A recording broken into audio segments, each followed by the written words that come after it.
Last one today, Lindsey. It's all you, sunshine. Alright, so like I said in my intro speech, I have many interests. I mean, I'm sure if you name one generally large category, I can tell you something about it or that I do something with it because I just like being a well-rounded person in general.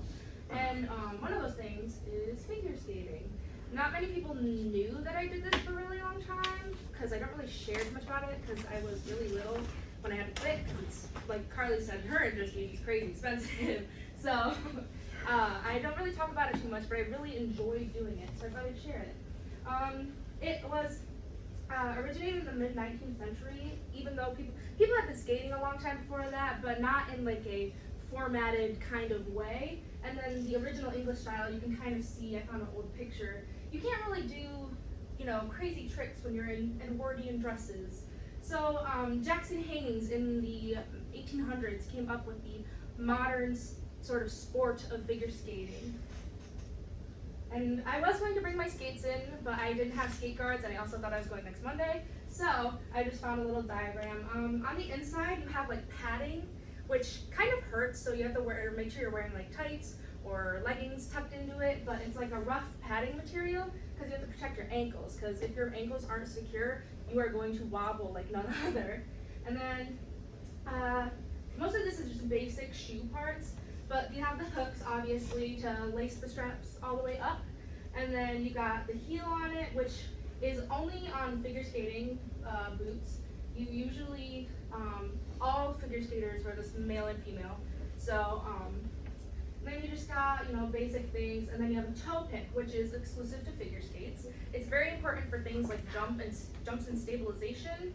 Hockey skates are rounded completely all the way around, and trying to do anything in that other than skating will hurt you severely. You ever watched a hockey player try to figure skate?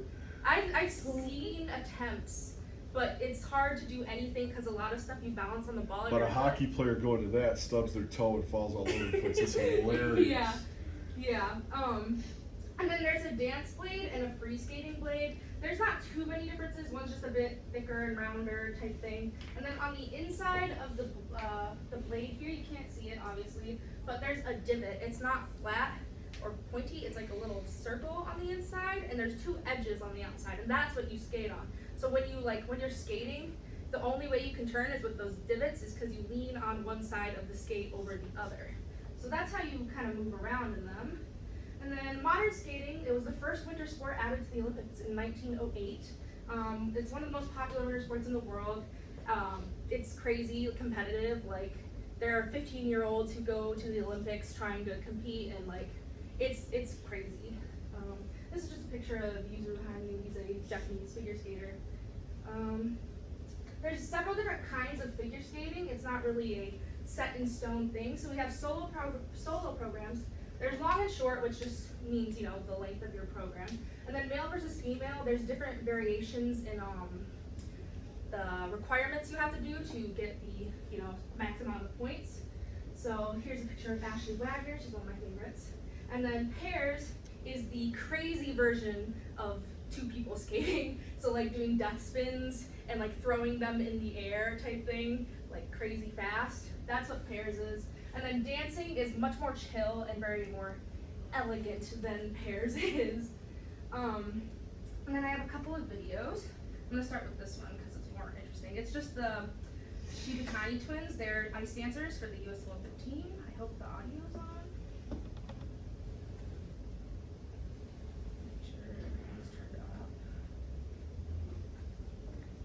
And yeah, they're brother and sister, so they are super, having a good connection with their partner is very important to be able to do this kind of thing, because it's all about synchronization and being in time with each other.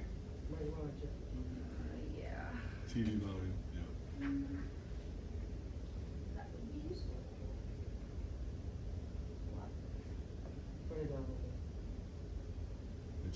It's an older remote. Yeah.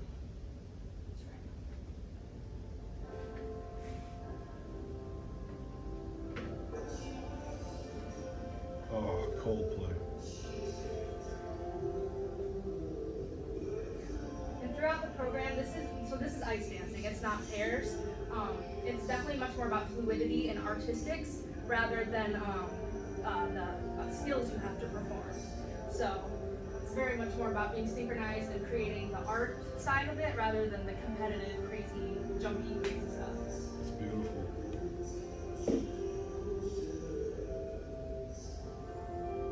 The hours of practice.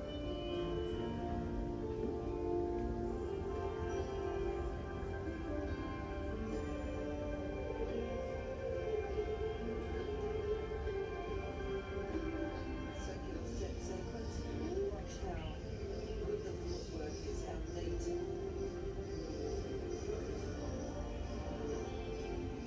Man, they are right on. They're amazing. They're one of my favorite pairs.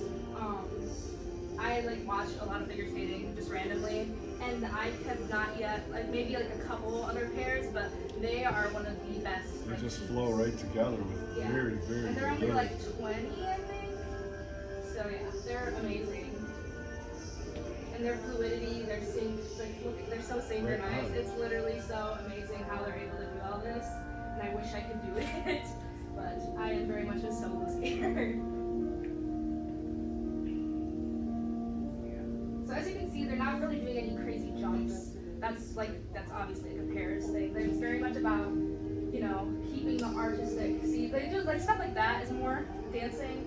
They're not gonna throw each other around that much. I don't like the throws and stuff when they fall and hurt. Oh, it hurts so bad. You have to learn how to fall in figure skating. Yeah, because one fall could really ruin everything for you. But yeah, so that's that. There's not really much else to the whole thing. It's just about fluidity, making sure you're creating the art really well. And How did they do in that competition? Do you know? Or? Well, you're gonna see their score up here. I can skip to the end because I think they showed their scores. Oh, they start crying, so I think they did good.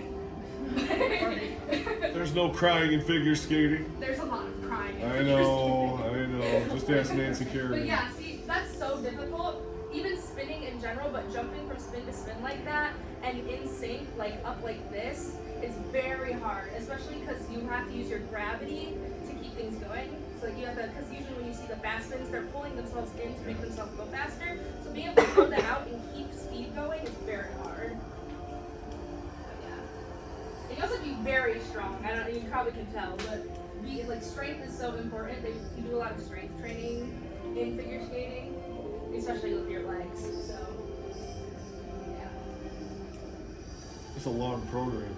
It's like 4 minutes. That's usually the I'd have had a standard. heart attack in 30 But seconds. here, I can skip to the end and show sort of the end of it all. Yeah. And then there's scores up there, and then you usually get a combined score. Yeah, that was one really good routine. But yeah, I really like them. They're so awesome. They're siblings. I love them so much. They're so great. And then I have another quick little video that just kind of shows you the like big things that have happened in figure skating at the Olympics. Oh, Their, the triples. jumps. Oh god. I guess there's no falls. I don't think there's falls. But yeah, they're like crazy. So yeah, some of these are kind of old. Wow. Triples. Triple Lutzes are really hard. Lutzes in general are really hard. But they did it in sync. Exactly. Yeah, it's really like hard. The only one's silver.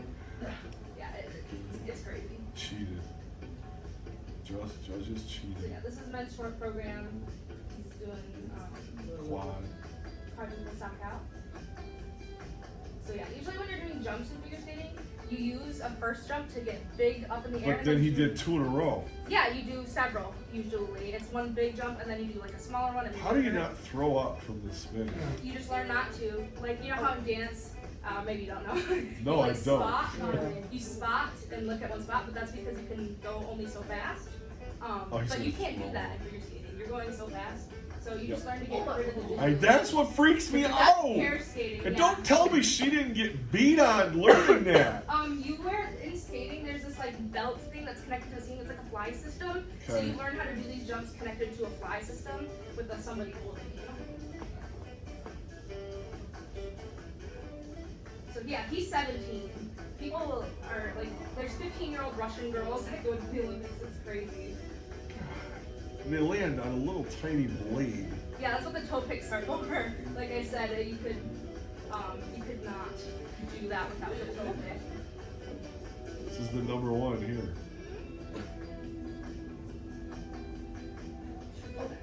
First attempt at a triple axel, but she does it again, I believe. That's guts. So yeah. It's very competitive. I'm not quite sure how old this video is, but She only lands on one blade right yeah, there. you have to learn. There's only one way to land, and basically, how you do it is you have to like land on the like top of your foot, but not like your toe, because you will fall. So like, you kind of have to go into it backwards to get enough momentum. So you would like jump up, and then you land like right. And you're coming out of a spin when you land. Yeah, it's crazy, but yeah, that's my. Well done, dear. Well done.